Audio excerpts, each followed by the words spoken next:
Opa, e aí, gente, tudo bem? Então, vim falar aqui hoje um pouco sobre os relacionamentos, como as pessoas usam o relacionamento como uma forma de anestesia emocional. Como assim? No sentido de que a pessoa ela entra no relacionamento, só que ela entra para suprir uma falta que ela tem de alguma coisa. Entende? Provavelmente ali alguma coisa que ela não trabalhou internamente, que ela acha ali que provavelmente com outra pessoa na vida dela vai resolver. Só que na maioria das vezes, eu acho que 100%, né, não funciona. Por que não funciona? Porque é o seguinte, como é que a pessoa vai preencher um vazio que ela mesma teria que trabalhar com ela mesma? Vou citar um exemplo comigo que não de relacionamento, claro. Eu digo uma questão que eu trabalhei comigo mesmo de ego pessoal e como realmente eu me conheci nesses últimos tempos que antes eu não me conhecia. Como eu me conheci? Eu parei ali para realmente dar uma respirada, meditar um pouco. Eu comecei a escrever, comecei a criar um diário para mim. Eu criei um diário, eu comprei um caderno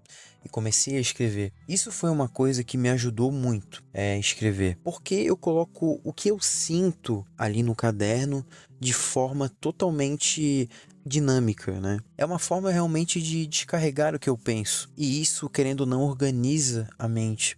Porque hoje em dia ninguém mais faz isso, de pegar ali o caderno e começar a escrever, mesmo que seja coisas totalmente aleatórias, né? Mas chegando no ponto do relacionamento, as pessoas não fazem isso. Talvez por não fazerem isso ou outras questões, provavelmente ali de alguma decepção que ela teve, que ela quer provavelmente ali achar em outra pessoa, ou alguma coisa que ela teve na infância, ou, cara, tem infinitas possibilidades aí, né? Então, o resumo da ópera, tá, para não enrolar muito, é que hoje as pessoas não querem ficar sozinhas com elas mesmas. Elas não querem.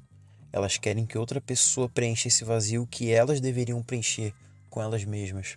Porque hoje muitas pessoas não fazem muitas coisas sozinhas. Eu digo ali no sentido de até maturidade emocional, sabe? Elas não querem ficar sozinhas consigo mesmas, né? Quando uma pessoa não consegue ficar sozinha, ela quer entrar numa relação para preencher aquele vazio interno, sabe? Aquele eu que ela não consegue ser própria aturar. Que ela deveria realmente pegar aquele eu dela e moldar e realmente se conhecer. A escrita ajuda muito, muito nisso. Ou realmente ali falar com um terapeuta, falar com um psicólogo ali para ver se ela realmente não tem um problema mais grave ou algo do tipo. Mas muitas pessoas entram em relacionamentos ali por conta muitas vezes ali de não conseguirem ficar sozinhas ali consigo mesmas, né? E isso é um problema. E a consequência disso no relacionamento é o ciúme que a pessoa vai ter de você, porque ela vai querer ali que tu faça parte dela, né, da vida dela. Logicamente você vai fazer parte da vida dela,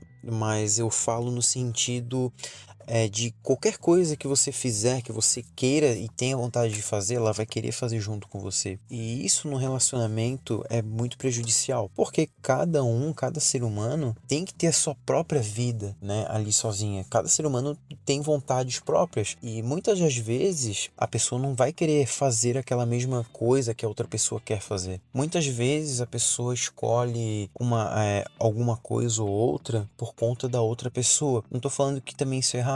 É complicado em relacionamentos, por quê? Porque muitas pessoas fazem essas escolhas para a outra pessoa. Só que às vezes, ou muitas das vezes, elas fazem aquela escolha, mas não porque elas gostam, mas por outra pessoa. Querendo ou não, se ela faz isso sempre, ela não está dando a devida atenção para ela mesma. E isso se torna um problema. Se deixar em último lugar é um problema. Você tem que sempre se deixar em primeiro lugar, depois outra pessoa, por mais que ela seja a sua esposa ou mãe ou enfim. Então a gente tem que fazer as nossas coisas sozinhas, aprender a ter autonomia sozinho, né, para depois ali fazer para as outras pessoas. A gente tem que se amar primeiro para depois amar os outros. Muitas vezes esse controle que ela quer impor em você ali, né, que às vezes é um controle, é disfarçado ali de cuidado. Tem isso também, né? É um outro fator ali. E quem aguenta ficar sozinho, escolhe uma pessoa melhor.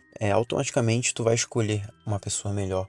Ficar sozinho é bom, porque você aprende a lidar consigo mesmo, você aprende as suas próprias frustrações, os seus próprios limites, o seu sim e não, entende? Você cria um controle maior de você mesmo e não cria expectativas nem nada do tipo, ou você não se espelha nos outros, porque muitas vezes o pessoal de hoje em dia não tem um tempo para si mesmo e se espelha muito em outras pessoas. Aquela vontade que ele sente às vezes não é uma vontade própria, é uma vontade de outra pessoa que ele acha que é a própria vontade dele, mas não é, porque ele não parou para pensar naquilo. Isso é um fato, isso acontece, né? Então é isso, cara. Um relacionamento saudável é uma escolha e não uma fuga. Levem isso pra vida. Qualquer dúvida que vocês tiverem, coloque nos comentários, me diz um tema aí pro próximo vídeo. E é isso, tamo junto, tá? Valeu, falou.